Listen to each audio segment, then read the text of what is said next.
जी, आप अपना परिचय दें और बताएं क्या समस्या है और किस लिए कहाँ आए हैं। मैं डॉक्टर उमेश चंद, प्रदेश अध्यक्ष आदिवासी कांग्रेस उत्तर प्रदेश कांग्रेस कमेटी।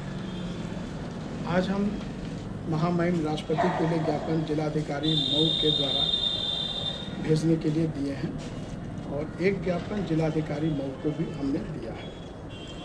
महामहिम राष्ट्रपति को जो ज्ञापन दिया गया है, इस ज्ञापन में स्पष्ट तौर से कहा गया है कि माननीय राज्यसभा सांसद ब्रजलाल जो भूतपूर्व IPS रहे हैं, उन्होंने राज्यसभा में अपने भाषण के दौरान कहा कि उत्तर प्रदेश में गोंड और खरवार केवल मिर्ज़ापुर, सोनभद्र और चंदौली के नौगढ़ ब्लॉक में पाए जाते हैं और कहीं नहीं पाए जाते।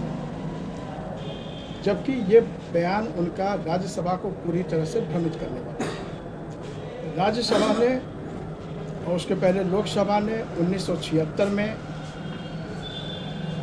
आर्टिकल 341(2) के तहत गोंड और खरवार का एरिया रिस्ट्रिक्शन ख़त्म करते हुए पूरे प्रदेश में, उस समय उत्तरांचल भी हमारे साथ था, उनको अनुसूचित जात में डाला था। फिर SC/ST अमेंडमेंट ऑर्डर एक्ट 2002 में 13 जनपदों में गोंड को जो है अनुसूचित जनजाति का दर्जा दिया गया, जिसमें मऊ जनपद भी शामिल है।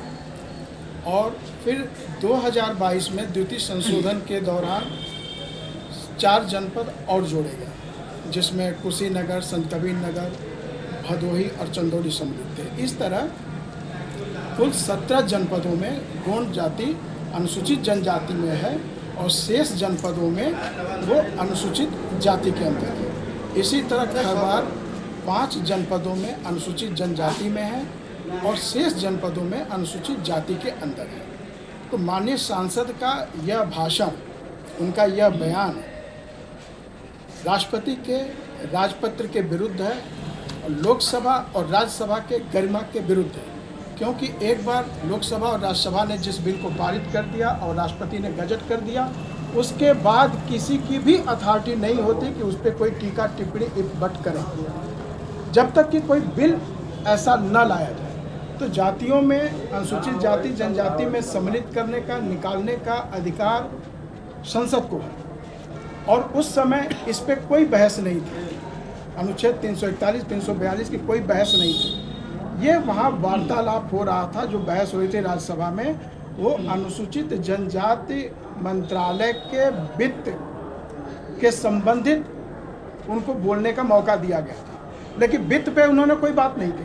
वो उनका मोटो यही था कि कैसे गोंड और खरवार को हम डोमिनेट करें और उनको अलग थलग कर दें समाज से, उनका अधिकार न मिल पाए, इसलिए उन्होंने ये बयान जारी किया था। अब उसी बयान के चलते प्रदेश के विभिन्न जगहों में, आपके मऊ में भी और मिर्ज़ापुर में भी कई इस तरह के लोग खड़े हो गए, सामाजिक संस्थाएं खड़ी हो गई। उनको लग रहा है कि ये लोग गलत आदमी हैं, इनको गलत प्रमाण जारी दिया जा रहा है, लेकिन ऐसा नहीं है। जांच करने का काम जिला प्रशासन का है।